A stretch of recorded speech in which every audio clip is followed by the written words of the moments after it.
Hello everyone, welcome back. And so this week we start the video with driving to the Foggies to give them some help today. We also start preparing the ground for olive harvest.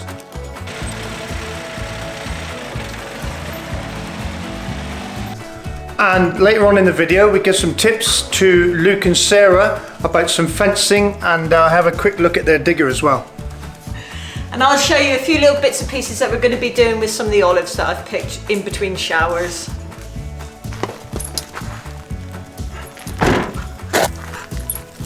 No. Don't go, don't go. You'll make you frothy mouth.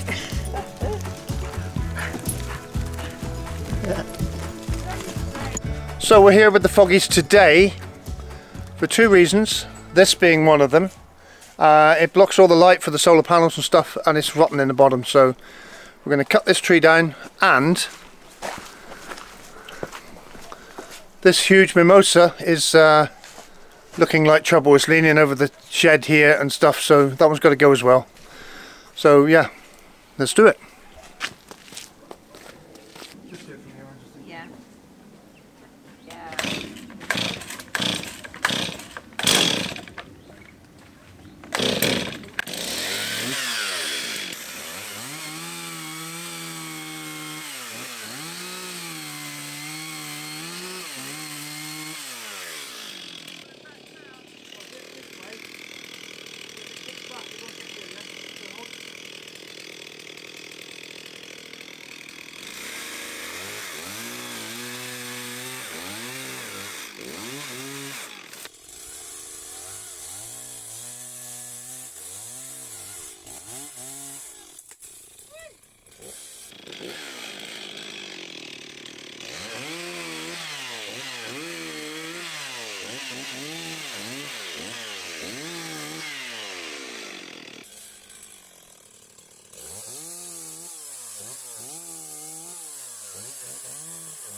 Look at all the light on our house. Look how not well the tree was.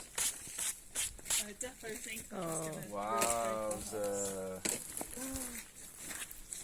So it's going to die at some point anyway. It's in this. Hey? Look at that hole in the middle of that. Yeah, that's because of that. Yeah.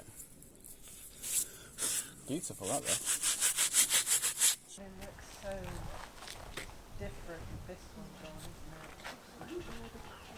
Yeah. Little monkey boy. While we're on the planet. Do you want a helmet? No. Smile. Just twigs in it. Or maybe for your eyes. So just here, yeah? Yep, just above that thick branch there, yeah.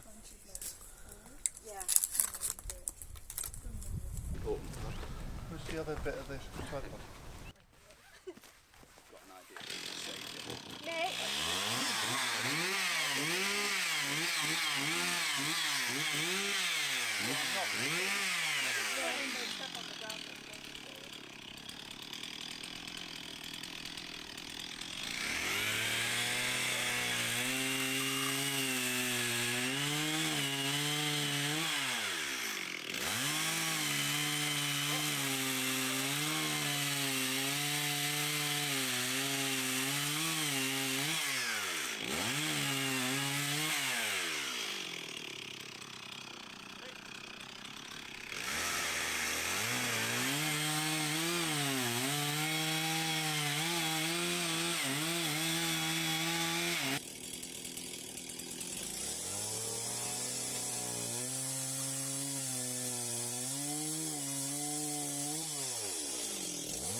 Oh, So close. really got off there. Pomegranate.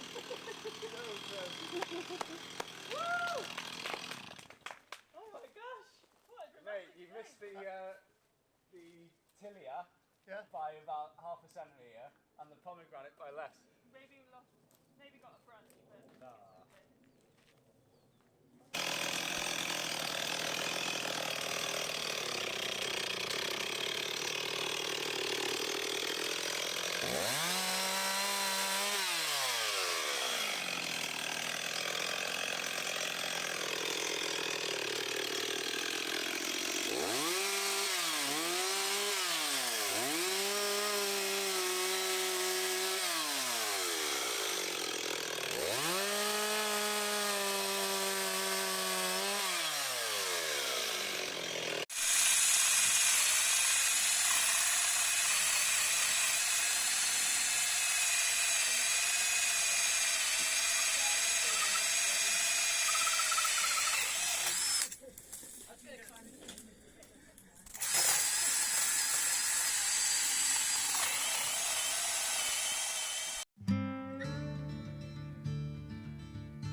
Oh, Biscuit loves Nick.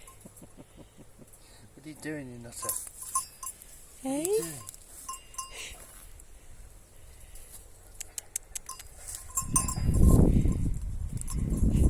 Stop it.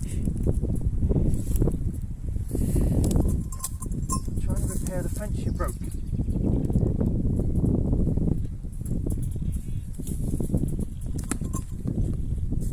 Look at the tongue.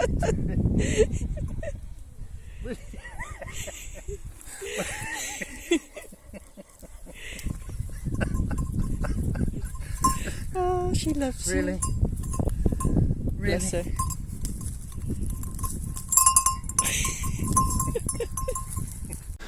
So everyone, just a quick reminder, if you're watching this and you're enjoying it and you haven't subscribed, why not? It's free. Please, it helps us out, helps us with the algorithm thingy and all that YouTube stuff.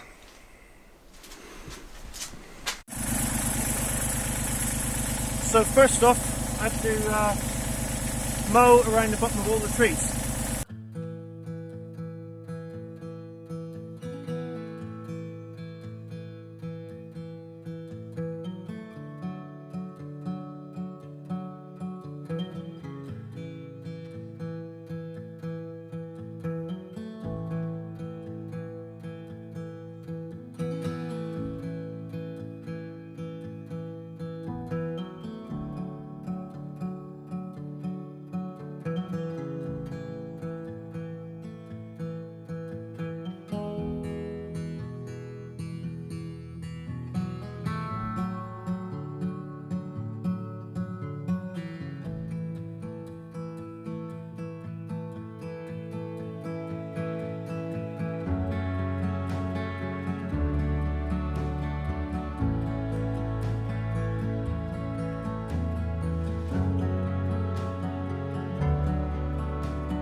So as you've just seen,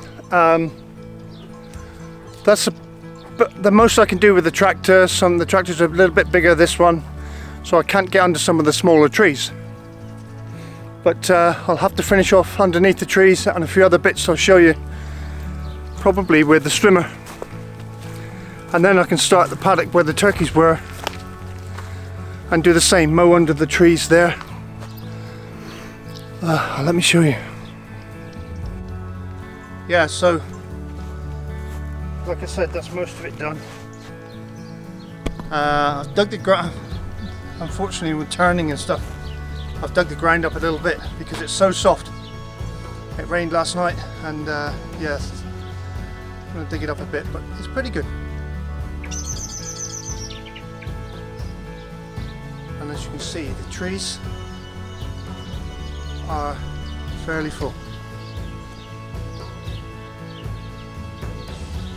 So I've got to trim all these edges here, and where we have differences in level, like here, little terraces. I've mowed what I can with the tractor, but I didn't particularly want to turn over, so like here, it's a bit steep to go down with the tractor too many times. There we go.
So I've started to do down here as well. As you can see, the ground is very wet, but the mower's not clogging up, so that's good.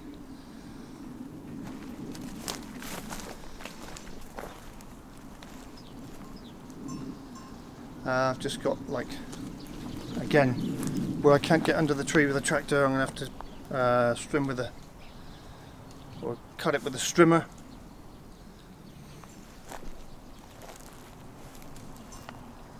And today I've let the goats into the chicken pasture because it's not going to be rainy. They have no shelter in here, so when it's going to be a dry day like today, hopefully it remains dry. We've got the goats in there and they're eating off the brambles and the cork oak. Loving it. You loving it in there?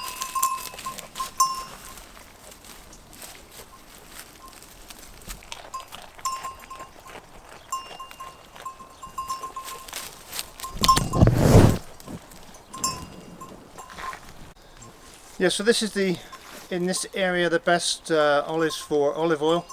These are Galegas. As you can see, you've still got a lot of green ones, so obviously if you let them all go all black like this, few are going to drop on the floor, but you're going to get a lot higher oil content from your press if they're all black. And you can see how many olives are on this tree, it's just crazy.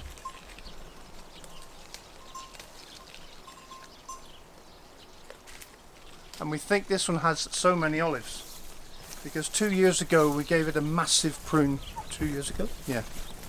And we cut off, like, there were 3 big branches here. We cut the whole one off because it hung down. Oh, sorry, it hung down over the fence into the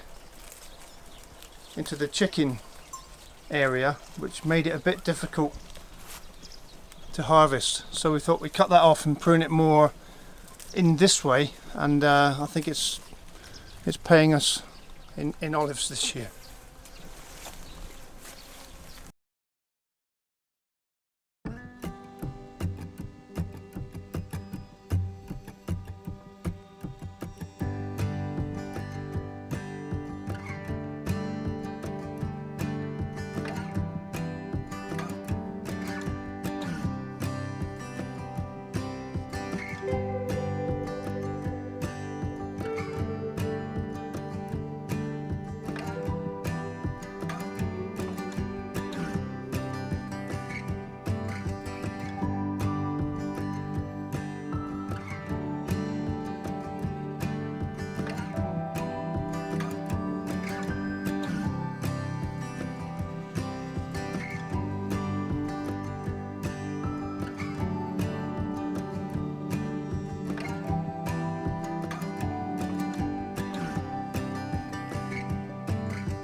So while we're at it, we're cleaning up everything. We decided to have a fire. I've called it in with the ICNF, I think it is, and yeah, it's been approved by email, so we're having a fire to burn all this rubbish and brambles that we cut off while we're cleaning up.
So, we just wanted to show you what a fire risk Spanish broom is, especially if it's dry or dead, you know.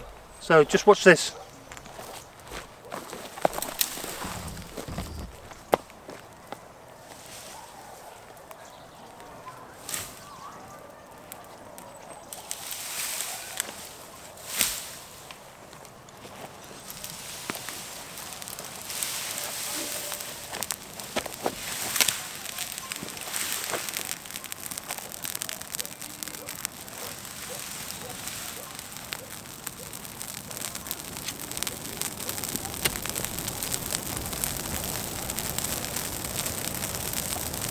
Took about 3 seconds, if that, didn't it?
So after I've mowed and trimmed, Ange comes along and does the technical stuff. So she's trimming off all the suckers off the bottom, which we really should keep an eye on a bit more constantly than we do. And Boris helps as well. Good boy, Boris.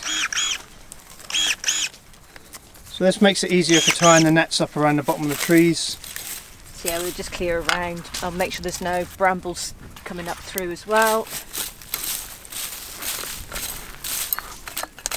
And these little bits can either go to the goats or get burnt. So. Oh, and compost. Or compost, yeah. We don't, oh yeah. Just a quick note, the reason why we don't, we burn broom and don't compost it, or we don't put it through the shredder, is because you can't put it through the shredder, it just jams every single time. We've tried all sorts. So yeah, the easiest way to get rid of it for us is to burn it when you have permission. It won't go through a shredder at all, so be warned.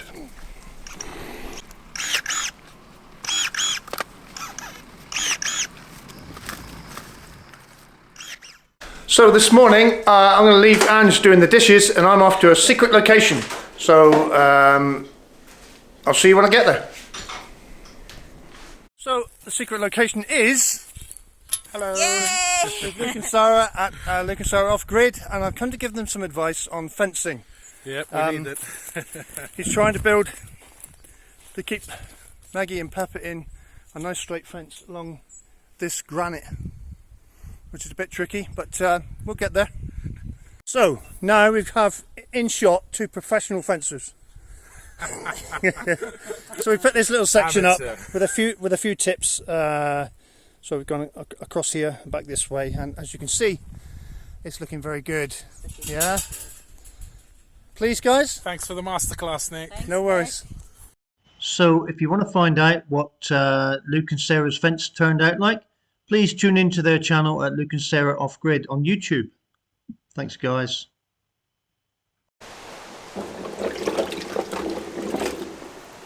Olives. So what are you doing? What's the plan? These are going to be our eating olives.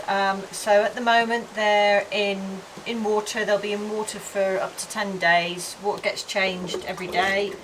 And then they'll make a brine solution, which will be a 10% brine solution, but obviously I won't be doing that yet. So these big ones, these are...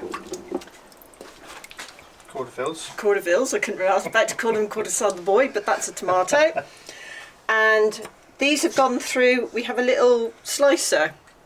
Thank you, Marius. Awesome. Thank you, yes, thank you very much. So they just go through and you can just see little lines down there. So they just literally sit in the end like that, and then you just push them through and they pop through quite easy. This tub took me about 20 minutes to do all these, so not too bad. So these are jobbling away nicely. These guys here, I only picked these ones yesterday in between showers, so these are going to be our smaller, I'll say like table olives, Galagas. So these just get the same process, up to 10 days, soaked, change water, and then into a brine solution. But what if you don't want to brine them? If you don't want to brine them, we salt them. Show us. So these here hanging up in our tool room, yeah? So in our mermaid pillowcase, because obviously you need a mermaid pillowcase. Right, I'm going to undo this and then Nick's going to have to redo it because I'm really useless at tying decent knots. So these get put into a clean pillowcase over a tray, because now I've got about 2.5 kilos of olives in here, and to the olives you add half the amount of salt. So as you can see, hopefully, yeah, zoom in, we have some nice salted olives. Now what happens, these stay hanging for about 3 weeks, and after 3 weeks we try a couple just to see if they're to our liking. But what happens, I come in every day and give them a good shake. What happens, the moisture is drawn out, hence the tray underneath. And what I then do, I'll freeze them so we can just take out a few as and when we need them. So you don't have to have like a huge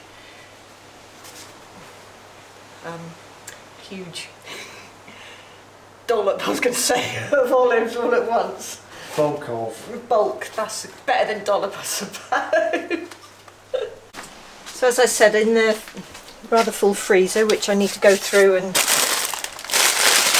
so this is the last bag of salted olives. So they get a bit pruny And cold. and cold, but they don't freeze completely. Oh, they're cold. But what's really good, excuse me talking my mouthful,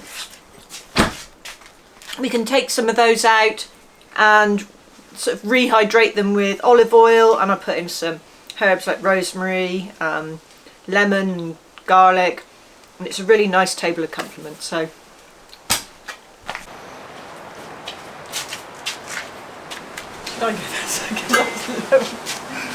Yeah. Okay, so that's all we have time for. It's really, really windy here today. and in between showers we're yeah, rushing around. Yeah. But So thanks for watching. Don't forget to subscribe if you watched this and enjoyed it. Subscribe. It costs you nothing, and that really helps us with the algorithm, like I've already said. This week, a big thanks to Marion and Dee Dee for these sago palms, aren't they? syads. Yeah, but It's like sago. these things. Lovely. And yeah, because we looked at a house for them nearby, and they gave us this as a present, so that's great. Thank you. And that's it. Yes. Thanks for liking, thanks for subscribing, and thanks for ringing that little notification bell. And we'll see you in the next one. Bye. Bye.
So here's one guy that got out the way of the mower.